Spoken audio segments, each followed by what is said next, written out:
आशा supreme warrior के इस episode की शुरुआत वहीं से होती है जहां से पिछले एपिसोड खत्म हुआ था। पिछले एपिसोड के एंड में देखा था वो अजीब सी जगह पे जाने के बाद ना इल्यूजन में फंस गया था और उसी इल्यूजन में अभी तक है। उस इल्यूजन में अभी तक हमने देखा था कि सेट में भाई इसने अच्छा से काम नहीं किया, अजीब चक्कर में सेट से धक्के मार के बाहर निकाल दिया जाता है। अपने घर में वापस आता है, हमें मालूम है घर में वापस आता है। इनहेरिटेंस वॉर नाम का जो वॉर यहाँ पर हुआ था ना, इनहेरिटेंस वॉर इनके भाइयों के बीच में वो हुआ, लेकिन उसमें पार्टिसिपेट करने का मौका ही नहीं मिला था। जो बड़ा भाई है ना उसने पार्टिसिपेट किया और वो जीत गया था। फैमिली का नया लीडर वही बन गया था। उसके बाद से इसके मम्मी पापा जो इसकी माँ की जो फैमिली यहाँ पे थी ना, डू फैमिली, उसकी एक लड़की यहाँ पे थी, उसके साथ शादी करवा देते हैं। ये कहते हो चल बेटा घर पे रहने का, शादी करने का, हमें अपने पोता पोतियों को मुंह दिखाने का, ताकि भाई हम लोग भी आराम से वो कर सके। शादी वादी हो जाती है, मन ही मन सोचता है कि भाई शादी करो, बच्चे पैदा करो और उसके बाद भाई आराम से जिंदगी जियो। क्या यही जिंदगी जो मुझे चाहिए? फिर अचानक से इसका सर यहाँ पे दुखने लगता है, बहुत ज्यादा दर्द करने लगता है। और जो सारे बंदे जिनके साथ ये रियलिटी में मिल चुका था उनकी आवाज आती है भाई इल्यूजन, इल्यूजन से बाहर निकल, इसके जाल में मत, होश में आ। लेकिन इसको याद ही नहीं आता कि भाई ये सब कौन है यहाँ पर, ये सब क्या चालू है, सब मुझे ऐसा क्यों बोल रहे,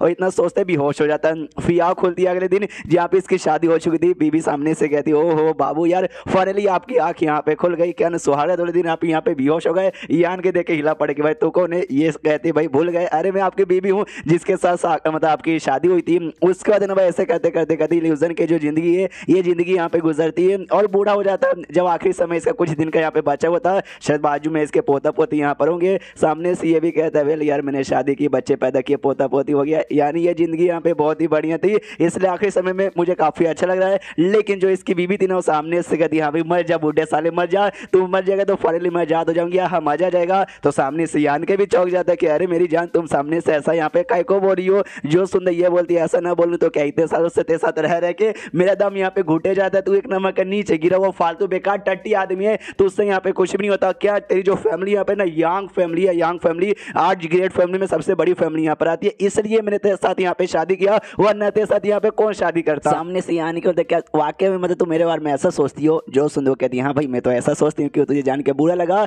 जो सुंदर यानी कि बोलता नहीं मुझे जान के बिल्कुल भी यहाँ पे बुरा नहीं लगा। इन शॉर्ट भाई मुझे लग रहा था कि एंड में ऐसा ही होने वाला है, क्योंकि ये सब कुछ यहाँ पे इल्यूजन जो ठहरा, यानी इसको आइडिया यहाँ पर है कि यहाँ पे ये इल्यूजन है। जो सुंदर इसकी बीवी कहती क्या क्या क्या कुछ भी बोले जा रहा है। सामने से यानी कि बोलता ना ना मैं कुछ भी यहाँ पे बोले नहीं जा रहा हूँ, ये वाकई में यहाँ पे इल्यूजन है और इल्यूजन को मेन फैलाने वाली तू ही यहाँ पर है। मुझे ये सारी बातों का क्लियरली यहाँ पे आइडिया है। जानबूझ के ना भाई जो मेरा आत्मा बल होता है ना उसे तोड़ने के लिए इल्यूजन बेसिकली यहाँ पे बनाया गया है। क्योंकि भाई अब मैं खुश हो चुका था, स्टार्टिंग में अपनी जिंदगी से ऐसा नफरत कर रहा था इस इल्यूजन वाले में, लेकिन जब भाई ऐसा बूढ़ा हो गया, जब खुश यहाँ पे था कि यहाँ भी लाइफ यहाँ पे काफी अच्छी चलिए, उस समय तूने सामने से ऐसा बोला। अब मेरे बाहर जो मेरे फैमिली वाले वो भी यहाँ पे ना ऐसा रोध हो रहे हैं, लेकिन बाद में वो भी आएंगे तेजा से, वो भी हंसेंगे और वो भी मेरा मजाक यहाँ पे उड़ाएंगे, ताकि भाई मेरा आत्मा बल यहाँ पे कम हो जाए ना। जो सुन इसकी जो इल्यूजन वाली बीबी थी वो भी कहती है अरे यार लेकिन तुझे कैसे मालूम? ये कहता है मुझे स्टार्टिंग में तो आइडिया नहीं पड़ा था, लेकिन आज से लगभग 30 साल पहले मुझे आइडिया पड़ चुका था यहाँ भी सब यहाँ पे इल्यूजन है और सारे बंदे मेरी रियलिटी यहाँ पे क्या है, मैं कैसे इल्यूजन में फंसा और सब कुछ मुझे याद आ गया। तो उसकी बीबी चौंक जाती है कि यहाँ पे सामने से, लेकिन मतलब जब तुझे आइडिया यहाँ पे था तूने नाटक यहाँ पे काय को किया? जो सुंदर यान के बोलता है मुझे आइडिया पड़ा, मुझे सर इल्यूजन से निकलने का मन किया था एक बार के लिए, लेकिन फिर मैंने सोचा भाई ये जो जिंदगी मुझे इल्यूजन यहाँ पे दे रही ना, ये जिंदगी मैंने कभी एक्सपीरियंस यहाँ पे नहीं किया, ये जिंदगी भी एक्सपीरियंस करता हूँ। तुम्हें जितना ज्यादा एक्सपीरियंस यहाँ पे मिलेगा तुम्हारा उतना फायदा होगा। इस एक्सपीरियंस वाली जिंदगी में क्यों ना यहाँ पे 70-80 साल गुजर चुके, लेकिन रियलिटी में भाई मुश्किल से शायद 1 साल भी यहाँ पे गुजरा हुआ नहीं होगा। इसके लिए मुझे ऐसा कोई टेंशन वेंशन यहाँ पे नहीं लगा। इससे भाई मेरा भी जो आत्मा बल है ना बहुत ही ज्यादा यहाँ पे वो अच्छा हो गया। हाँ लेकिन अभी एंड करने का यहाँ पे टाइम आ चुका है, अब मैं इस इल्यूजन से बाहर निकलना चाहता हूँ। जो सुंदर सामने से वो भी कहती है लेकिन अब तू बाहर बिल्कुल भी निकल नहीं पाएगा। जब तुझे आइडिया यहाँ पे लगा था उस समय तू निकलने की कोशिश करता ना, तब जाके यहाँ पे निकल पाता, लेकिन अब तो बिल्कुल भी निकल नहीं पाएगा। अब सामने से तेरी आत्मा हमेशा के लिए इस इल्यूजन वर्ल्ड में यहाँ पे फंसी रह जाएगी। और जो बीबी इसके रियलिटी में या फिर इल्यूजन की भी कोई बीबी नहीं है, जिस चीज ने बेसिकली पूरा इल्यूजन बना ना वही समझो हो। सामने से यानी कि बोलता है केवल मुझे ऐसा लगता है तो मुझे फिजिकली बिल्कुल भी ऐसा अटैक नहीं कर पाएगा, जो भी अटैक रहेगा तेरा स्पिरिचुअल अटैक यहाँ पर होगा, जो मेरी बॉडी पे लगेगा तो कोई बात नहीं भाई, मेरा भी तो स्पिरिचुअल अटैक है। और हाँ तेरा शुक्रिया, तेरे इस एक्सपीरियंस के चक्कर में, तेरे इल्यूजन के चक्कर में मेरा बहुत फायदा हुआ। अब मुझे लगता है ना कि मैं ऑरिजिन के लेवल पे ना और भी आसानी से जा सकता हूँ। तो इसकी जो बीबी फाइनली वो रियल फॉर्म में, जो कि एक अजीब सा शैडो जैसे फॉर्म में था, वो फॉर्म में आते हुए अटैक करने के लिए आगे बढ़ता है। तो यान के अपना जो डेमोनिक आई ऑफ एनिलिएशन है उससे अटैक करके खत्म कर देता है और कहता है चलो भाई बैक टू रियलिटी। और रियलिटी में आ जाता है उसी जगह पे जहाँ पे इल्यूजन में फंसा था। आग जैसे खुलता है, इसके साथ जो भी बंदे आते हैं वो भी अपने अपने किसी न किसी इल्यूजन में फंसे होंगे। आंटी लैन सामने से बैठी थी और उसके पीछे भी एक शैडो यहाँ पे था, यानी जो शैडो जैसी चीज ना वही सारे बंदों के यहाँ पे इल्यूजन में डरा था। यान के अंदर जो यहाँ पे था जिसने इसकी नकली बीबी का फॉर्म लिया था उसको खत्म करके इल्यूजन से बाहर निकला। आंटी लैन के साथ जो यहाँ पे था ना शैडो, उसको भी खत्म करने का सोचता है। तो अपना क्या बोलता है भाई, जो जो डेमन थ्रेड यहाँ पे था ना वो थ्रेड से हमला करता है, लेकिन वो थ्रेड का यहाँ पे घंटा भी फर्क नहीं पड़ता। तो यान का कोई आइडिया लगता है कि वो डेमन थ्रेड ना एक शायद एनर्जी से बना हुआ अटैक है, तो शायद शायद एनर्जी काम नहीं आएगा, स्पिरिचुअल एनर्जी है ना, इस स्पिरिचुअल एनर्जी का अटैक शायद यहाँ पे काम आएगा। तो इसका जो लोटस वाला अटैक था वो भी एक स्पिरिचुअल टाइप का अटैक यहाँ पे था, उससे करता जिससे शैडो की बैंड तो बच जाती, लेकिन क्या शैडो वापस रिकवर हो जाता। और ऐसा एक नहीं बोले वहाँ पे ढेर सारे शैडो यहाँ पे थे, तो इसको भी आइडिया पड़ जाता है भाई ये खत्म शायद यहाँ पे होने वाले नहीं है।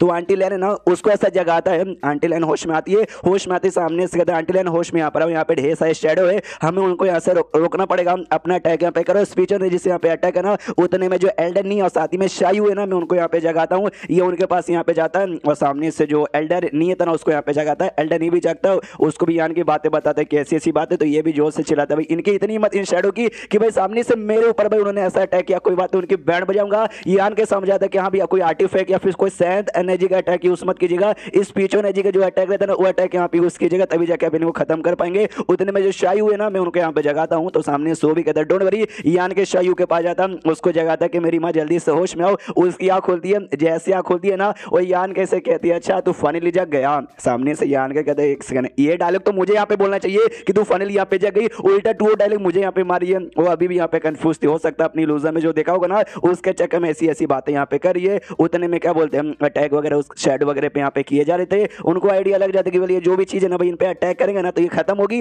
वापस से रिकवर हो जाएंगे, खत्म होगी रिकवर हो जाएंगे। तो एक काम करते हम इनको हरा नहीं पाएंगे, हमें यहाँ से निकलना पड़ेगा। तो निकलने को तैयार थे, आंटी लैन कहती भाई तुम लोग आगे जाओ मैं इनको खत्म करके आती हूँ। तो वो लोग ऐसे आगे जा रहे थे, आंटी लैन खत्म की जा रही थी, काफी तकलीफ इनको होती है, लेकिन एंड में अपने जोरदार अटैक करके ना ऐसा बाहर निकल जाते हैं। खाई जैसे एरिया में थे तो खाई के ऊपर यहाँ पे निकल जाते हैं, जैसे खाई के ऊपर यहाँ पे निकलते हैं वो लोग खुश थे कि चलो भाई मेरे ख्याल से ऐसी जो चीजें ना ये हमारे पीछे करते करते ऊपर नहीं आ सकती, इसलिए नहीं आ रही, यानी हम लोग इससे बच गए। वो जो मिस्टिया सा बंदा यहाँ पे था ना ये वाकई मूवी ऑरिजिन किंग लेवल का बंदा था, जिसको हमने स्टार्टिंग में काफी पहले वाले एपिसोड में देखा था। वो यान के को पहचानता, काफी दूर से देखते हुए सोचता भाई यान का इसका नाम है यार, इतना इसका डेवलपमेंट हो गया, इतना स्ट्रॉन्ग बन गया। आखिर बार जब हमें मिले थे ना कुछ 30 या 35 साल यहाँ पर होंगे, इतने कम टाइम में इतना हो जाएगा मैंने बिल्कुल भी सोचा नहीं था। तभी इसका ध्यान भी अजीब सी शैडो वाली चीजों पे जाती है, वो देखते उसको समझ तो नहीं आता कि हाँ भी एग्जैक्टली क्या, लेकिन ये मेरे बहुत ज्यादा यूज में होने वाला है। अगर आपको याद होगा इसके पास एक अजीब सा झंडे वाला आर्टिफैक्ट था, उस आर्टिफैक्ट एक खासियत थी आसपास की जो आत्मा जैसी चीजें ना उसे ऑब्जर्व कर लेती है। शैडो भी एक हिसाब से ना आत्मा जैसी चीज यहाँ पे थी, इससे सारे शैडो को ऑब्जर्व करने चालू करता है। ये लोग जहाँ बाहर निकल गए थे यान के उसके टीम वाले, सामने से जो एल्डर लैन था उसको चोट लगा था, हमने देखा था एंड में। तो एल्डर नहीं पूछता भी यारी ओके, वो कहती थोड़ा सा चोट लगे, मेरा आत्मा यहाँ पे हल्का सा डैमेज हो गया। शायू सामने से कहती कि एल्डर नहीं वो एग्जैक्टली यहाँ पे था क्या, मैंने इसके बारे में कभी ऐसा सुना यहाँ पे बिल्कुल भी नहीं है।